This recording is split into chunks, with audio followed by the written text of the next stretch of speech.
बिस्मिल्लाहिर्रहमानिर्रहीम। अस्सलाम वालेकुम क्लास, कैसे हैं आप सब लोग। मुझे उम्मीद है आप सब लोग घरों के अंदर खैर खैरियत से होंगे और लॉकडाउन सेशन को बिल्कुल भरपूर पिछले वक्तों की तरह तमाम SOPs के साथ फॉलो कर रहे होंगे। तो बेटा, हम लोगों ने लाइव एकेडमी का ये जो सिलसिला शुरू किया था, मैं अरसलान ख़ान फ़िज़िक्स के लेक्चर के साथ मौजूद हूँ। आज बेटा हम लोग फ़िज़िक्स का लेक्चर नंबर 16 डिस्कस करेंगे और बेटा लेक्चर नंबर 16 में हम चैप्टर नंबर 6 का आज सेकंड टॉपिक टर्मिनल वेलोसिटी जो है उसको डिस्कस करने जा रहे हैं। तो चैप्टर नंबर 6 हम लोगों ने स्टार्ट किया था लेक्चर 15 में, कल हम लोगों ने बात की थी इसकी। आज हम लोग टर्मिनल वेलोसिटी का जिक्र कर रहे हैं। बेटा ये जो टॉपिक है ये बहुत इम्पोर्टेंट है with respect to Lahore board, और बेटा ये लॉन्ग क्वेश्चन के लिए बहुत इंपॉर्टेंट टॉपिक है। सो इसलिए मैं बिल्कुल जिस तरह हाइडिंग्स हम लोग बनाते थे उसी तरीके से आपको करवाने जा रहा हूँ। तो मुझे उम्मीद है आप सब लोगों को अच्छे तरीके से ये भी जो है वो अंडरस्टैंडिंग क्लियर हो जाएगी तमाम। तो बेटा जो भी इसके बारे में आपके क्यूरीज होंगी, मसाइल होंगे, वो बिल्कुल हस्ब मामूल जिस तरह आप लोग करते हैं मुझसे कांटेक्ट करते हैं, तो आप मुझसे कांटेक्ट करें, मैं आपके लिए अवेलेबल हूँ। जो लेक्चर हमारा डिस्कशन टाइम है विद इन डैट टाइम आप मुझसे डिस्कस करें, पूछें, आई एम अवेलेबल। तो इंशाल्लाह बेटा होप सो हमारी ये कोशिश है कि जिस तरह आप लोग एकेडमी के अंदर फ़ेस टू फेस स्टडी करते थे, बिल्कुल उसी तरह आप लोगों को घरों के अंदर हम वही माहौल, वही क्वालिटी प्रोवाइड करने की कोशिश कर रहे हैं। तो बेटा इंशाल्लाह हमारी दुआ है कि आप लोग जो है वो बेहतर से बेहतर कारकर्दगी का मुजाहरा करें। तो बेटा स्टार्ट करते हैं टॉपिक आज का, टर्मिनल वेलोसिटी। सबसे पहले हस्बे मामूल हम लोग डेफिनेशन लिखते होते हैं, और बेटा जो मैं आपको डेफिनेशन लिखवाने जा रहा हूँ टर्मिनल वेलोसिटी की, ये डेफिनेशन मुकम्मल टॉपिक है। मतलब आपको अगर डेफिनेशन याद हो जाएगी और अगर आपको डेफिनेशन याद रहती है तो आपको पूरे टॉपिक में कोई मसला नहीं होने वाला, ठीक है। तो इंशाल्लाह होप सो ये डेफिनेशन हम लोग लिखेंगे, और मैंने इसको थोड़ा सा मॉडिफाई किया है with respect to our topic, ताकि आपको सारे का सारा टॉपिक गो थ्रू हो जाए इजीली। तो बेटा टर्मिनल वेलोसिटी की डेफिनेशन के लिए हम लोग लिखते हैं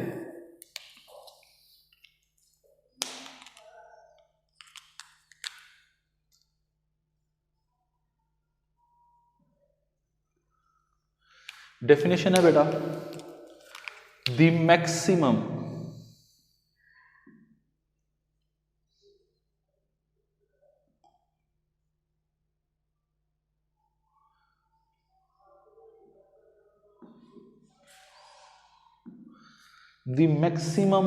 constant velocity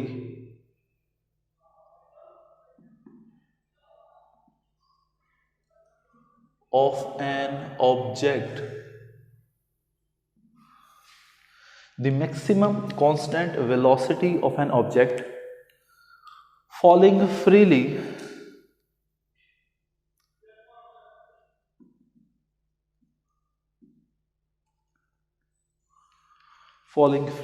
under the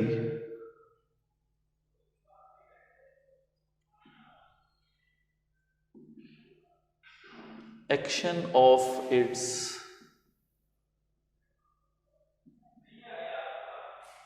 weight।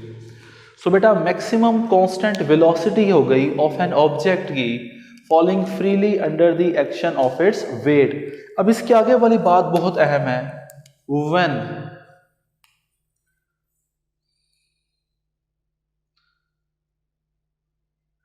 Air drag force equals to the weight of an object। तो बेटा ये असल में कंडीशन है जो मैंने ब्लू में लिखी है। मैक्सिमम कांस्टेंट वेलोसिटी होगी, क्योंकि हम लोगों को एक बात का पता है कि जब भी किसी भी ऑब्जेक्ट को किसी एक सर्टेन हाइट से ड्रॉप करते हैं तो उसकी मैक्सिमम हाइट के ऊपर, उसके रिलीजिंग पॉइंट के ऊपर उसकी वेलोसिटी कितनी होती है? 0। जैसे ये मार्कर है, इस वक्त वेलोसिटी कितनी है? 0। अगर मैं इसको छोड़ दूं तो वो किस तरफ को मूव करेगा बेटा? डाउनवर्ड मूव करेगा। जब वो डाउनवर्ड मूव कर रहा होगा तो उसकी वेलोसिटी इंक्रीज कर रही होगी। जब उसकी वेलोसिटी इंक्रीज कर रही होगी तो एक टाइम ऐसा आएगा जब उसका वेट उसके ऊपर एक्ट करने वाली एयर ड्रैग फोर्स के इक्वल हो जाएगी। जब इक्वल हो जाएगी तो फिर उसकी वेलोसिटी मजीद इंक्रीज नहीं करेगी। उस वक्त जो उसकी मैक्सिमम वेलोसिटी होगी वो कांस्टेंट हो जाएगी, अब मजीद उसमें कोई इजाफा नहीं होगा। That velocity is known as terminal velocity. कुछ बात करी रवि भाई आप लोगों को? ओके, तो बेटा हम लोगों ने ये कहा कि टर्मिनल वेलोसिटी की डेफिनेशन के लिए कि मैक्सिमम कांस्टेंट वेलोसिटी है of an object which is falling freely under the action of its weight. कब ऐसा होगा? कब? कंडीशन क्या है? When the air drag force, क्योंकि जब वो नीचे आ रहा होगा तो एयर की ड्रैग फोर्स, जो कि हम लोगों ने कल वाले टॉपिक में बात की थी, स्टोक्स लॉ में डिस्कस किया था। तो बेटा जो एयर ड्रैग फोर्स है, कल हम लोगों ने एक एग्जांपल ली थी जिसको मैंने कहा था अपना हाथ जो है वो अगर आप मूविंग कार या मूविंग ट्रेन के बाहर निकालते हैं तो बेटा आपके हाथ पे फोर्स लगती है किस तरफ को? पीछे की तरफ। कौन लगाता है? एयर, फ्लूइड लगाता है, रेजिस्टिव फोर्स होती है। इसको हम लोगों ने कहा था ड्रैग फोर्स है। ऐसा ही था भाई? ओके, इसका मतलब है वो जो बेटा ड्रैग फोर्स है अब वो इंक्रीज करेगी। कैसे इंक्रीज करेगी? Due to the Stokes law. तो ड्रैग फोर्स के इंक्रीज करने से बेटा वेट के इक्वल हो जाएगी। जब दोनों फोर्सेस एक दूसरे के ऑपोजिट हैं, कैंसिल हो जाएंगी, तो फिर उस ड्रॉपलेट की, उस ऑब्जेक्ट की वेलोसिटी इंक्रीज नहीं करेगी। उस मैक्सिमम कांस्टेंट वेलोसिटी का नाम क्या है? Terminal velocity. बात क्लियर हुई? ओके भाई, तो बेटा ये जो वेलोसिटी है, that velocity is known as terminal velocity, is known as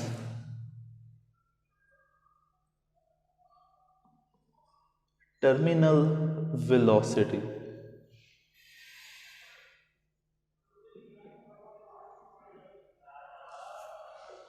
अब बेटा डेफिनेशन हम लोगों ने कंप्लीट कर ली। डेफिनेशन के बाद हस्बे मामूल हम लोग सेकंड हेडिंग क्या बनाते होते थे? एक्सप्लेनेशन की। और एक्सप्लेनेशन बेटा किसकी होती थी? डायग्राम की। तो एक्सप्लेनेशन बेटा सेकंड हेडिंग हम लोग बनाते हैं कुछ।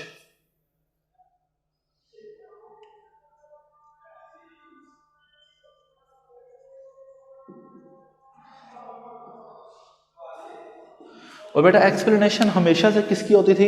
डायग्राम की। सो डायग्राम ड्रॉ करते हैं। डायग्राम में देखें आपको क्या नजर आ रहा है बेटा, तो जरा नोट करें सब लोग।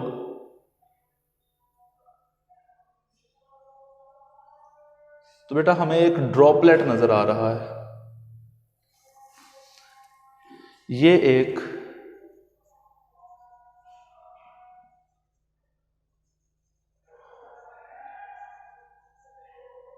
वाटर ड्रॉपलेट है बेटा। अब इस वाटर ड्रॉपलेट का जो वेट है डाउनवर्ड है, W इक्वल्स टू mg। और बेटा इसके ऊपर एयर ड्रैग फोर्स लग रही है ऐसे अपवर्ड। और बेटा वो ड्रैग फोर्स इक्वल होती है 6 पाई ईटा आर वी के, जिसको हम लोगों ने कहा था स्टोक्स लॉ के बारे में। इसको बेटा हम लोगों ने कहा था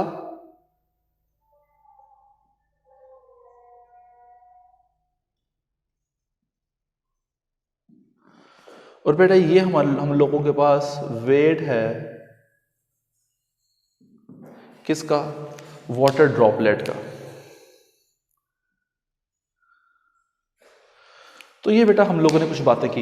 एक्सप्लेनेशन में जरा नोट करें तो हमें क्या नजर आ रहा है? लेट ए वाटर ड्रॉपलेट है which is falling freely under the action of its weight. जब वो डाउनवर्ड मूव करेगा बिकॉज उसके उसका वेट जो है, फोर्स ऑफ ग्रेविटी जो है किस तरफ का बेटा? डाउनवर्ड है। तो एक्सप्लेनेशन लिखते हैं क्या लिखेंगे बेटा? हम लोग लिखेंगे लेट, हमें क्या नजर आ रहा है? लेट ए वाटर ड्रॉपलेट। ड्रॉपलेट का मतलब होता है ऐसा ड्रॉप जो बहुत ज्यादा छोटा हो। किसकी फॉर्म में? इन द फॉर्म ऑफ मिस्ट।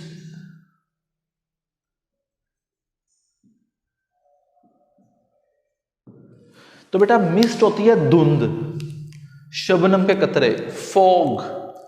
अक्सर जो हम लोग सैनिटाइजर यूज कर रहे हैं लोकल, जो हम लोग घर के अंदर बनाते हैं पानी में डाल के, तो उसका एक शॉवर होता है। उस शॉवर को जब बेटा आप उसको करते हैं तो उसमें से जो ड्रॉपलेट्स निकलते हैं इन द फॉर्म ऑफ मिस्ट होते हैं।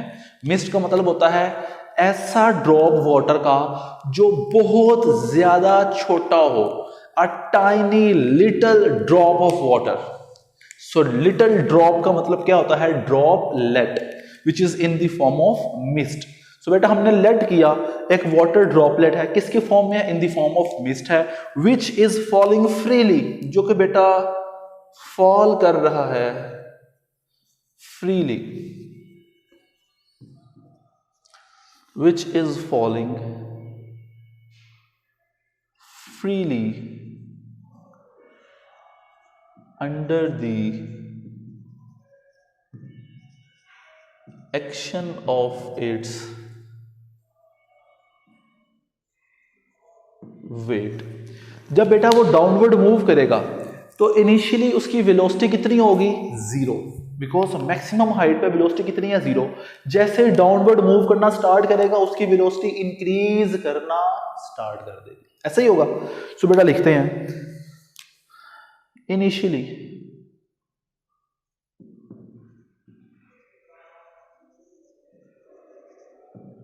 the droplet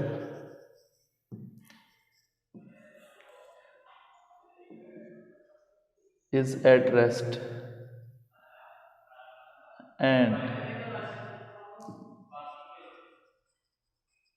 increases its velocity when move downward। तो बेटा हम लोगों ने कहा लेट ए वाटर ड्रॉपलेट, एक वाटर ड्रॉपलेट है, किसकी फॉर्म में है? इन the form of mist, mist की फॉर्म में है।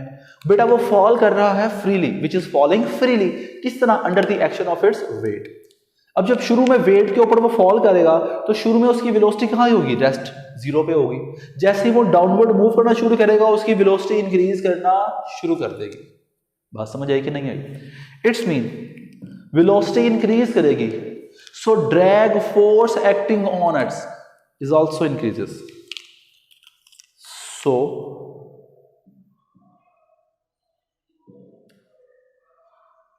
the drag force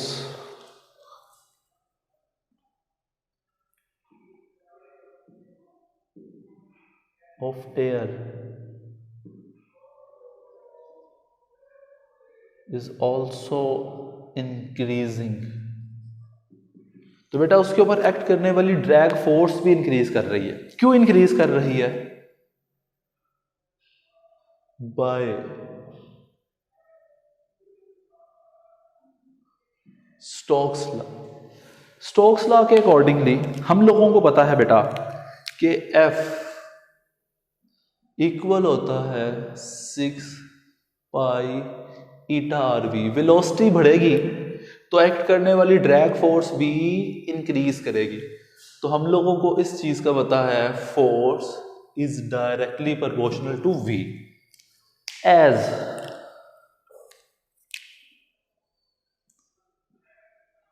as the velocity of an object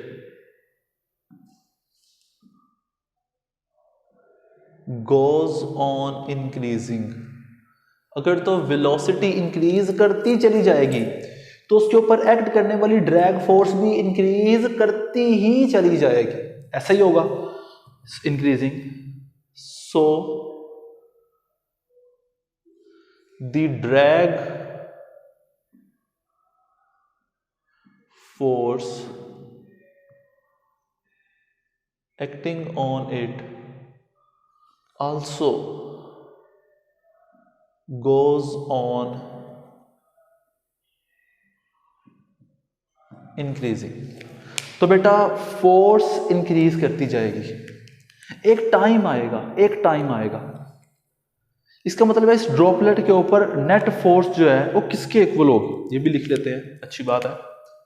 सो बेटा जो नेट फोर्स है, क्योंकि ड्रॉपलेट किस तरफ को मूव कर रहा है, डाउनवर्ड, इसका मतलब है वेट ज्यादा है, ड्रैग फोर्स क्या है, कम है। तो नेट फोर्स इक्वल होगी वेट माइनस ड्रैग फोर्स। अब है बेटा बहुत अहम बात कंडीशन की।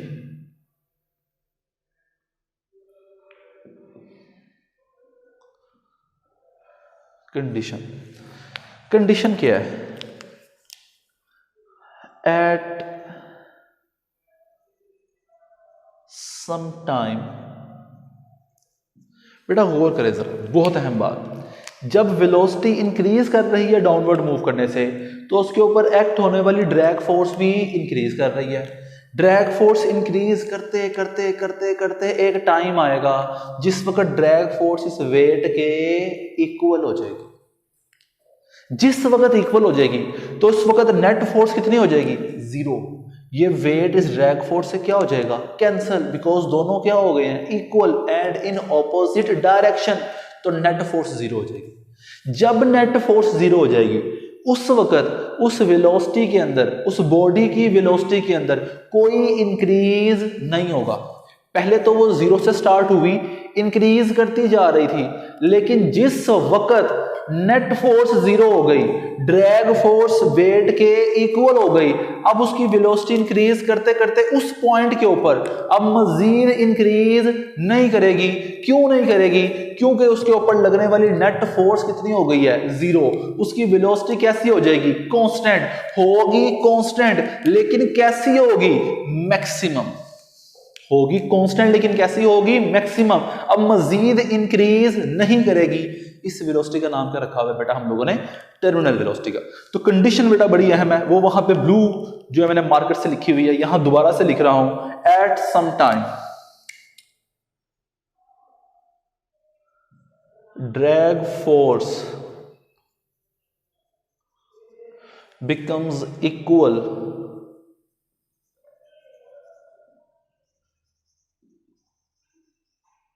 to the weight of the object। जिस वक्त ऐसा होगा तो बेटा उस वक्त the net force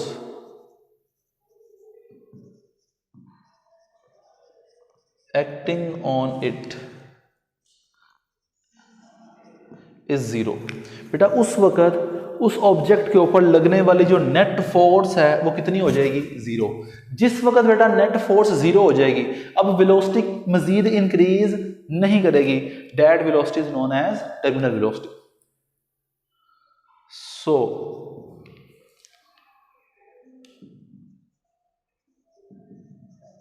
the object falls freely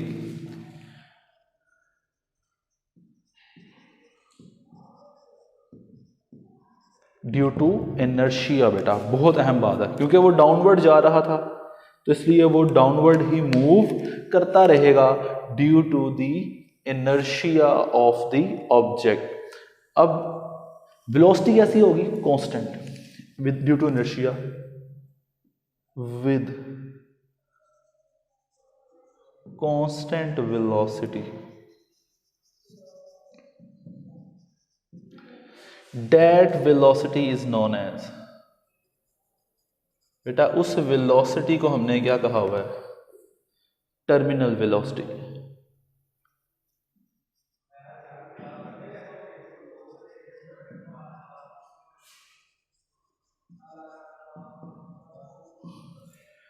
terminal velocity. तो बेटा ये हम लोगों ने आज हेडिंग बनाई, सबसे पहले डेफिनेशन की, एक्सप्लेनेशन की। एक्सप्लेनेशन में क्या देखी, डायग्राम देखी। डायग्राम के बाद हम लोगों ने एक्सप्लेनेशन को कंप्लीट किया, कंडीशन देखी। अब ये कंडीशन हम लोगों ने बनाई है। कंडीशन बहुत अहम है बेटा। कंडीशन क्या है, दोबारा देखें, डेरिवेशन की हाइडिंग बेटा।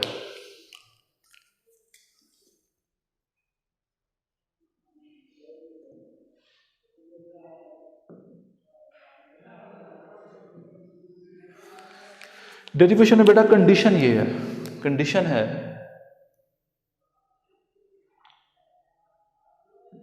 वेट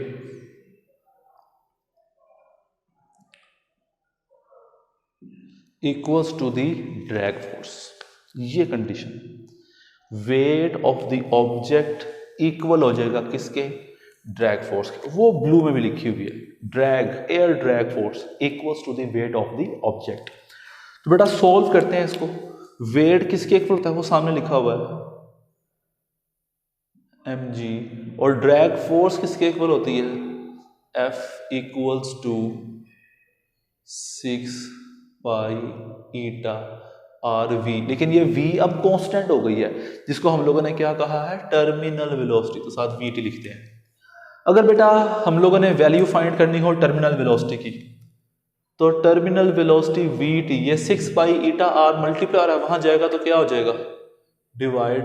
तो बेटा mg divided by 6 pi eta r. तो ये बेटा हम लोगों ने फॉर्मूला ड्राइव किया फॉर टर्मिनल वेलोसिटी। लेकिन इस फॉर्मूला के अंदर एक मसला है, जरा नोट करें। vt is the terminal velocity, m is the mass of the droplet. अब ड्रॉपलेट बहुत छोटा है और वो साथ मूव कर रहा है। जब भी कोई ऑब्जेक्ट मूव कर रहा हो तो बेटा हम उसका मास जो है वो एक्यूरेटली कैलकुलेट नहीं कर सकते। तो इसका मतलब है इस ड्रॉपलेट का जो मास है वो इजीली कैलकुलेट नहीं हो सकता। तो फिर हमें इस मास को यहां से रिप्लेस करना पड़ेगा, चेंज करना पड़ेगा। बात समझ आई कि नहीं आई? सो देयरफॉर हमें इस मास को यहां से एलिमिनेट करना है। तो जरा नोट करें, तो ड्रॉपलेट किसकी फॉर्म में होता है, सफेयर की फॉर्म में होता है। किसकी फॉर्म में होता है, सफेयर की फॉर्म में होता है। हमें इस चीज का पता है, एज वी नो डैट बेटा, rho equals to mass over volume. तो बेटा मैस इक्वल हो गया v, और साथ v डिवाइड हो रहा है, वहां जाकर क्या हो जाएगा, multiply. And v is the volume of the sphere, v is the volume of the droplet.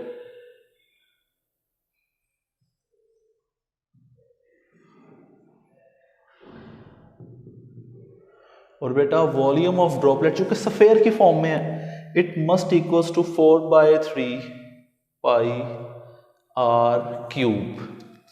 अगर बेटा इस v की वैल्यू यहां पे पुट करें तो mass of the droplet comes out to be 4/3 pi r cube, और ये रो वैसे आ जाएगा। बात क्लियर हुई कुछ भी बेटा?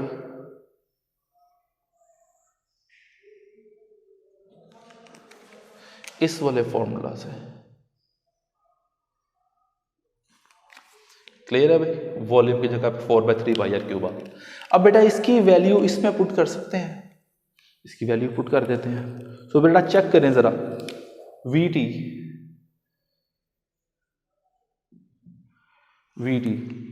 इक्वल्स टू m की जगह पे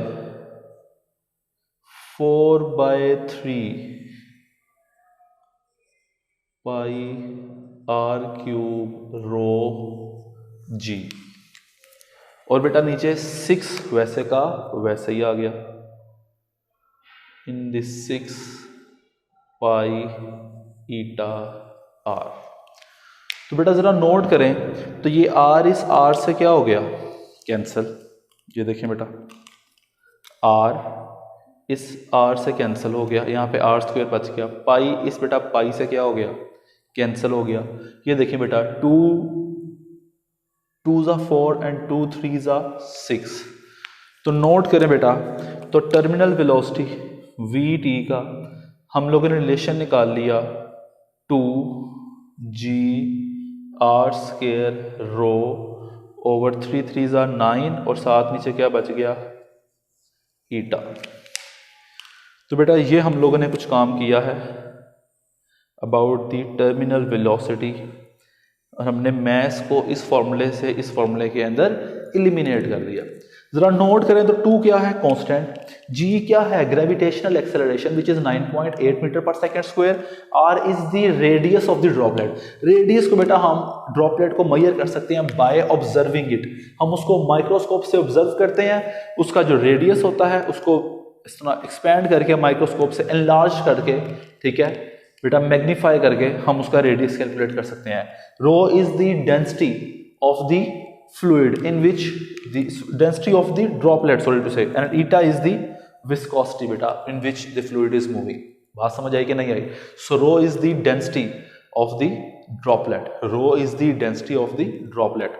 तो बेटा सब चीजें हमें पता है, कांस्टेंट है, सिर्फ हमें इसने r की वैल्यू फाइंड आउट करनी है, इसमें पुट करनी है, तो किसकी वैल्यू मिल जाएगी टर्मिनल वेलोसिटी की। तो ये बेटा हम लोगों का काम था टर्मिनल वेलोसिटी का, जो कि हम लोगों ने किया है। ये छोटी सी डेरिवेशन थी इसकी। इस स्टेप के अंदर अगर आपको इश्यू हो सकता है तो मैं इसको सेपरेटली करवा रहा हूँ ताकि आप लोगों को मजीद क्लियर हो जाए। इसको ब्लू से करवा देता हूँ बेटा, इस स्टेप को मैं मजीद ओपन करवा रहा हूँ ताकि जिन लोगों को क्लियर नहीं हुआ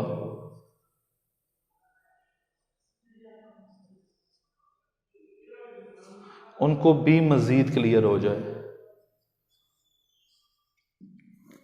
ठीक है। तो इसको बेटा ओपन करेंगे तो ये कुछ इस तरह का हो जाएगा, ठीक है भाई। ये 3 है, ये 3 कहाँ आ जाएगा नीचे इन द फॉर्म ऑफ 4/3। तो बेटा ये रिलेशन था जिसको हम लोगों ने मजीद कन्वर्ट किया है इस फॉर्म में।